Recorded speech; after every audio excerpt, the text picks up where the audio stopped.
两座坟墓呢都建在了房子的背后。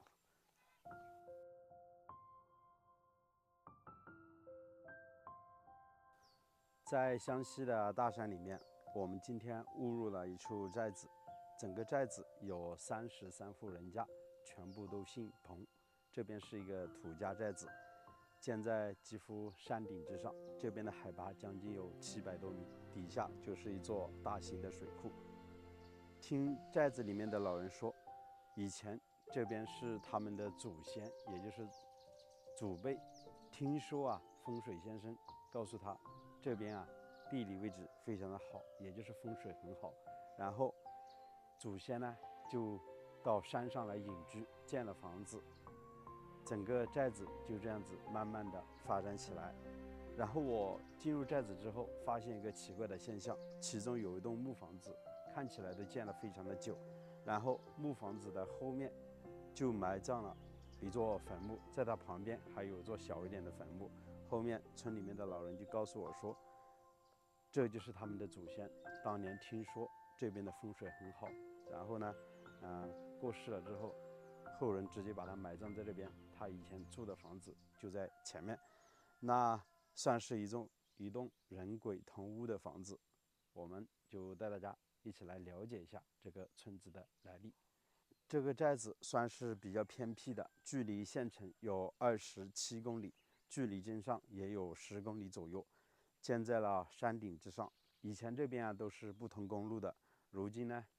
进入寨子已经修通了水泥路面，但是过来的路啊弯弯曲曲，不太好走。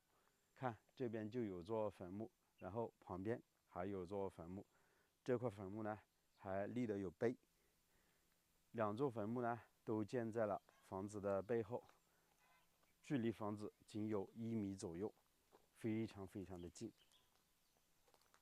这两座坟墓的旁边啊都已经长满了杂草，然后旁边还有一小块的菜地。这栋房子呢就建在两座坟墓的前面。通过航拍的镜头，我们确实发现了整个地形看起来就像一个螃蟹一样的，中间的这块是突出的，两边有2个爪子，相当于我停车的那个位置，加上左手边这块有房屋的位置，2块延伸出来，就像一个螃蟹一样的。那整栋房子呢，独一栋建在这个平台之上。这个祖先的坟墓呢，也就在这栋房子的背后。当年啊，这个祖先也是听起了风水先生的话，然后独自的就来到山上建房子。其实当年这边不通公路，风水先生只是告诉他，这个水库的上方按着地形来看，肯定有一处风水宝地。然后呢，村子里面的老人就告诉我说，这个祖先呢就依着风水先生的说的，然后独自上山开辟了道路，在这边呢发现这个位置挺好的，就上来开始建造房子，在这边呢开放土地，在这里就住了下来。我们可以看到，这是一栋3开间的木房，中间呢都是堂屋，两边都是卧室。房子啊非常的简陋，是纯实木头的一栋房子。房子啊已经非常非常的旧了，整个外墙呢都已经颜色木墙板特别的深。然后整个1楼呢是有一个客厅2个房间的，楼层高度还挺高，将近达到了3米多。还有一个院坝，我们也可以看一下，整个院坝呢都还做了硬化。他的后人呢在这边基本上是从这块位置发出去的，陆陆续续呢发展成为了30多户人家。所以现在整个寨子呢几乎都是他的后代，全部呢都是一个姓彭。在门前的位置啊，这里还有棵梨树。这以前据说啊，他们底下是一棵很大的梨树，这棵梨树倒掉了之后呢，从它的侧枝又发出了一个嫩芽，然后就长成了这样的一棵梨树。现在呢也是开枝散叶，并且呢结上了果子。其实整个地形我们可以看一下，站在院子的位置，视野是特别特别的开阔，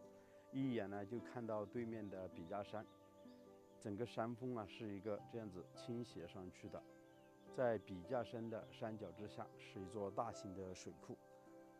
然后这里呢是一个天然的一个平台，底下呢现在老百姓种了一些油菜，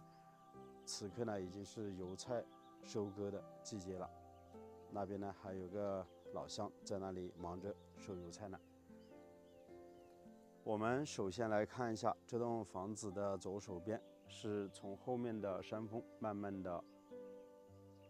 下来，然后这边呢就像一个螃蟹的钳子，一个腿一样的慢慢的包裹着这边，然后这边呢零零散散的建的有些房子，相当于呢就围绕着这栋主屋而建，大家呢都环抱这栋主屋。那边呢有木房，有砖房，看还有些房子是刚刚才建的。整个寨子呢显得是非常的安静。然后我们再看一下这栋房子的背后呢，是一座很雄伟的山峰，整个山峰里面呢长满了很多乔木，植被啊特别的丰富。然后我们再环过来看一下房子的右手边，这块位置呢也是一块平地，稍稍的隆起，然后那块位置呢现在是一个寨子的停车场，我的车呢就停在了上方，那里呢还有座变压器的这个变电站，然后也是这样子环抱着这块地形，反反的往下延伸。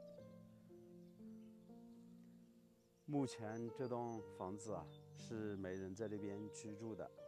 那我非常的好奇，来到村里面我就问了老乡，我说这栋房子空着，怎么没人居住呢？他说啊，这是他们彭姓的一座祖屋，前些年呢把这个屋顶的瓦片换了，然后房子呢基本上是保持原样，没有装修。也不知道是从哪一代开始啊，这个祖先过世了之后啊，大家一商量，到底给他埋葬到哪里，也就是把祖坟埋在哪里好些呢？大家就商量，就直接埋在这栋房子的背后，相当于呢，这栋房子再过去1米左右就是祖先的一座坟墓了。